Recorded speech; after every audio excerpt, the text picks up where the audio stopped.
इस वीडियो में हम सूरदास के चौथे पद की व्याख्या करेंगे। देखिए पद हमारे सामने है। लिखा है, मैं अपनी सब गाय चरै हों, प्रात होत बाल के संग जय हों, तेरे कहे न रह हों।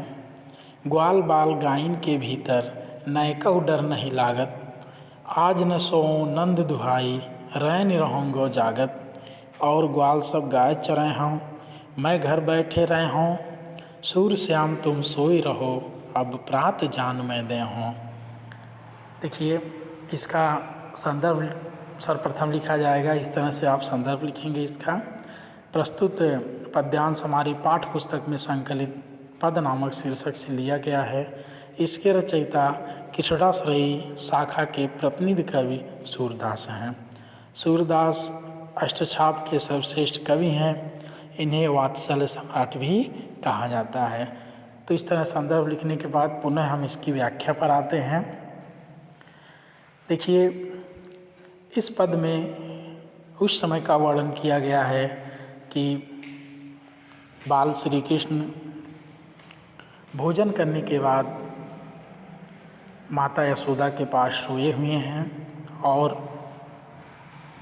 हठ करते हुए कहते हैं, क्या कहते हैं कि मैं अपनी सब गाय चराए हों। गाय का मतलब यहाँ गाय होगा, चराए हों का मतलब चराना।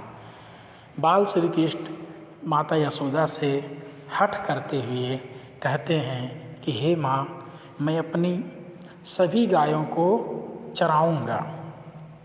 प्रात हो तो बाल के संग जय हों, तेरे कहे न रह हों।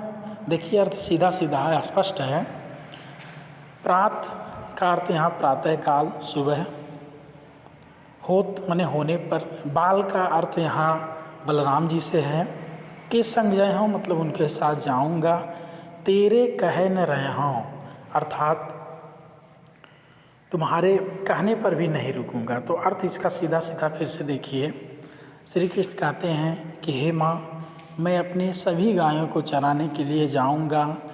सुबह होने पर मैं भैया बलराम के साथ जाऊंगा और तुम्हारे मना करने के बाद, तुम्हारे रोकने के बाद भी मैं नहीं रुकूंगा। ग्वाल बाल गायन के भीतर, नैकहु डर नहीं लागत। ग्वाल बाल मतलब यहाँ ग्वाल बाल होगा। गायन का मतलब गाय। भीतर का अर्थ यहाँ उनके मध्य में, उनके साथ। नैकहु का मतलब थोड़ा सा भी नहीं, डर नहीं लागत अर्थात श्री कृष्ण कहते हैं कि हे माँ, मुझे ग्वाल बालाओं और गायों के बीच में या उनके साथ रहने में थोड़ा सा भी डर नहीं लगता है। आज न सोऊं नंद दुहाई, रैन रहूँगो जागत। नंद दुहाई का मतलब श्री कृष्ण कहते हैं कि आज मैं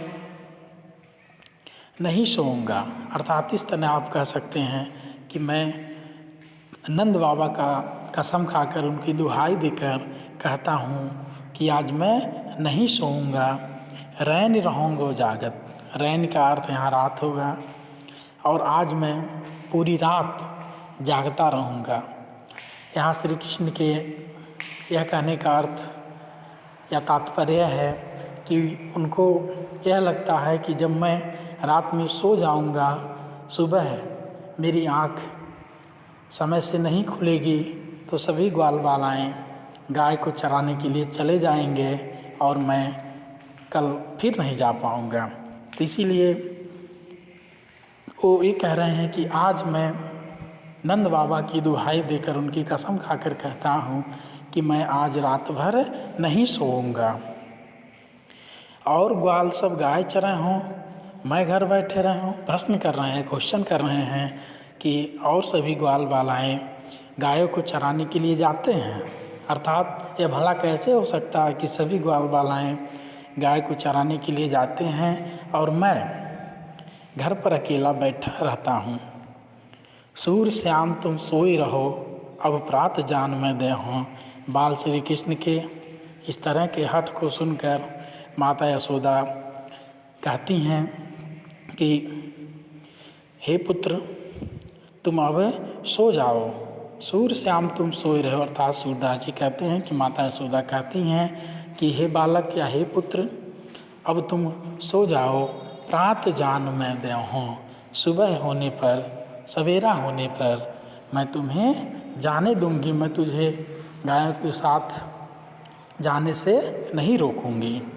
तो इस तरह से इसकी व्याख्या पूर्ण हुई। अब इसका काव्य सौंदर्य आप इस तरह लिखेंगे। काव्य सौंदर्य देखिए, बालक की बाल हठ दर्शनीय है। दूसरा लिखेंगे, बालक की हठ के आगे अंत में माँ को ही झुकना पड़ता है।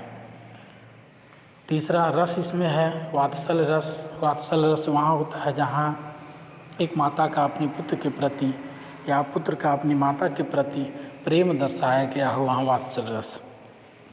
अलंकार देखिए, अनुप्रास अलंकार, छंद गेय पद है, भाषा ब्रजभाषा। तो इस तरह से इसकी व्याख्या पूर्ण हुई। धन्यवाद।